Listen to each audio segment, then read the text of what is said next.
Alright, let's start out in Ryo's dad's room, Iwao's room. As you can see, the action figure is already conveniently placed here on the desk. I'm going to zoom in a little bit. And if you have noticed, you may see this little blue friendly fellow on the screen as well. This is my imp. Here he is. And he will be your helper in dreams. Each one of you will have your own individual imp designed in your own individual way. And these will be how you control the objects within dreams. As you can see, I'm moving around stuff in my scene using the imp. It's a little different in edit mode. You do have a lot more control there, but just moving things around right now, I would advise you consult the basic controls to learn how to move around. One cool thing though is you can get as large or as small as you want, so you can work with as much finite detail as you need, and you can just zoom in and out and get tiny and work in all these little details. It's a lot of fun to do that stuff, so get comfortable moving around in the dream space, and you can do some pretty cool things. So back to the action figure, here it is. This video will be a little demonstration of how you can use it. So what we're going to do is show you how to find it. So what you do is you go into edit mode, you click this little search button here. Alright, this is how you find things on the Dreamverse. What you're going to do is very simple. You're just going to search Ryo, R-Y-O, okay, simple enough. And bear with me here, here we go. Alright, there it is. Click it. And boom, it's in your scene. Might be a little bit large. Here it is, it's huge. It takes up the whole room. So what you do, you shrink it. It's tiny now. All right, much smaller, much more manageable. Put it in the scene here. Take a look at it. I think it's really tiny now. I think you made it really micro sized. So we're gonna bump it up a little bit. Okay, back on the desk, and that's how you put it in your scene. It's very simple. You just search Ryo, put it in your scene, shrink it to whatever size you need. And there you go. You can multiply it, whatever, you know, make an army of Ryo Hazuki, or whatever. Here you go. So there is the process of summoning the action figure. Now, what we'll be doing here is learning how to control the action figure, how to take it out of the box, and how you can use it for your own scenes. So what we're going to do is take a look at the instructions, and let's get Ryo out of here. One thing you should note is if you just want to make a scene where you're posing him around and you want to like move the camera around without him like having any controls or whatever, you're not gonna have to do much. You just have to take him out of the box, and from there you can scope in and just move his limbs around, drag and drop, and you can pose him in whatever way you want to do, whatever, in whatever scene. But what we're doing right now is setting him up to be controllable in the scene. So let's pump him up human size, make him a little bit larger, a little bit bigger. Okay, so he's a little bit more appropriately sized here, but he's still in the box. How do we get him out of the box? What we're going to do is what it's called scoping into a group. So the box is a group, and in the box we have Ryo and some other stuff. We're going to select Ryo, duplicate him, and then from there we're going to remove him from that group. Okay, so if you can't do that, it's going to be a little difficult. That's the most hard part to learn, so you got to learn those steps. We're going to go a little bit more in detail into that later. All right, so now you got two Ryos, you got the box. Normally I'd say just delete the box, but we're going to keep the box so you can look at the instructions on the side, and that will kind of help you understand how we're going to use this thing. It's pretty simple. So let's zoom in here. We still don't control Ryo, so we can zoom in around the scene, fly around. So step one was to scope in and select what we wanted. We did. We got Ryo. We cloned him out of the box. We didn't delete the box, but that's just so we could look at the instructions. And now, so if we want to control Ryo, we have to scope into him and power on his puppet logic. So what does that mean? So basically, your character has a little brain or a microchip, whatever you want to call it, that controls all of his settings and characteristics. You can add and tweak that to your liking to a huge degree of complexity. So gets pretty complicated. I made it, it's a pretty simple rig we got going on here, just bare bones, just a couple of tweaks to the custom settings.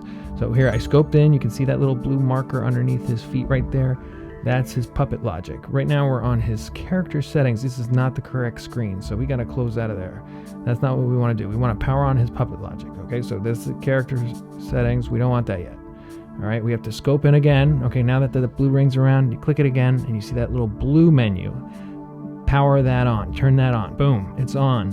All right, now the lights are on in Ryo's brain, and he's gonna, he's actually conscious here. But he's still not ready to go. We go back to that character settings screen. Go to this screen up here with the little smiley face. That's your imp setting. You see that on the top, the little smiley? And then we got to turn it to movable. All right. So there you go. We possess him, and now he can move around. Oh, but yeah, here you go. So he's moving around. You can move him around the scene, and you're good to go. This is how you control. You can put him in whatever scene you want. It's as simple as that. Just those 2 steps. It's easier said than done. And we're gonna go over it one more time in the dojo. All right, let's train a little bit more in the dojo. Now that we've looked around Iwao's room enough, maybe we found the key in that box. So you know what that unlocks. Gotta go to the dojo and train. All right. All right, we're finally back to the Hazuki dojo, where this story all began. And now we're going to bring Ryo back from the Dreamverse into this scene as a great little training exercise of how to do it again. Go to edit mode, go to the search, go back to the Dreamverse, you click Ryo, here he is. Simple as that. It's super fast. You can do it repeatedly. If you've already clicked it, he'll come right up to the top. He's back in the scene, maybe the right size. Let's take him out of the box. Boom. All right, as we do. We can get rid of the box. Hopefully we remember the steps. All right, let's just put them here somewhere. Okay, get the box out of there. All right, now let's go into his settings. Scope in. We can make him movable first. So the smiley face, make him movable, the little movable icon. All right, he's movable now. Scope in again. Puppet logic chip, turn it on. Boom, it's on, the lights are on. And Ryo's good to go. Now we can play, possess him, and you can control him. All right, simple as that. It can be very fast if you know what you're doing. So why don't we take him for a spin, take a couple laps around the dojo, get warmed up a little bit, and get ourselves comfortable with the character. And you can see he kind of runs at an appropriate pace. I tweaked him to be somewhat Ryo's speed, but these are all things you can adjust in the settings if you'd like. And we're going to go over how you do that right now. Oh, and see that? He can jump. Believe it or not, he can jump out of a QTE sequence. For now, let's head over to the Hazuki sword and do another training exercise. All right, so this is going to be a little demonstration of groups. How do you group things together? What a group is. So here we have the sword. Each individual sword is its own group, okay? You can move them all individually. Now, if you select 2 of them and you press that little plus button, they are now a group together. Select all 3, and now all 3 move together, all right? They're all one group, but they're actually 2 groups. So I scope in, and those 2 are still stuck together. And now they're individual again, all right? So you can kind of combine groups, make groups within groups. As you can see, I'm putting the thing in the box, make them a group. Okay, now that's a group together, they move together.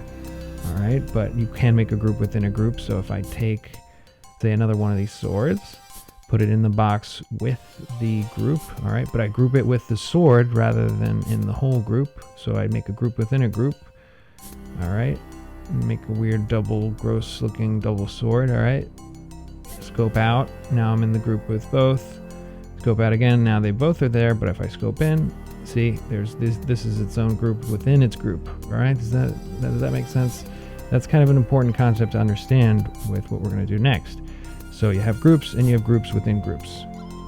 All right, so let's possess Ryo again. Let's walk him over to the sword and let's see if we can get him to wield the family sword. How are we going to do that? So we got the sword, we got Ryo. They're each their own individual objects, groups of objects, as we mentioned. Ryo's a whole bunch of groups. So if we take the sword and we just place it where we want it to be, let's put him in left hand like Link, or right hand like 95% of most people. Let's do right hand. All right, it kind of fits right in there. All right, so what we're going to do is we're going to grab the sword, scope into his hand, first into his body. Now, I'm scoped in. All right, scoped in his hand. All right, I think there's another section in there. We might as well go in deeper. All right, the palm scope or whatever. So now it's scoped into his palm. If we press play, it drops right out of his hand. So something is wrong. What are we going to do? What's wrong with this situation here?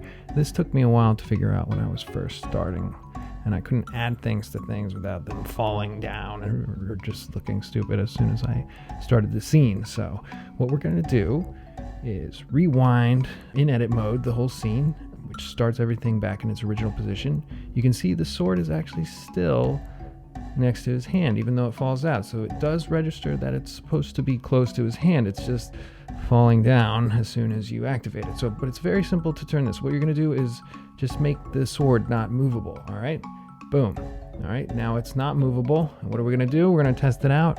And okay, I think let's rewind. Okay, I don't think we made the sword not. I think we made his hand not movable. So now Ryo has a dead hand. That's really gross. All right, so that's one way you can mess things up. It's just a perfect example.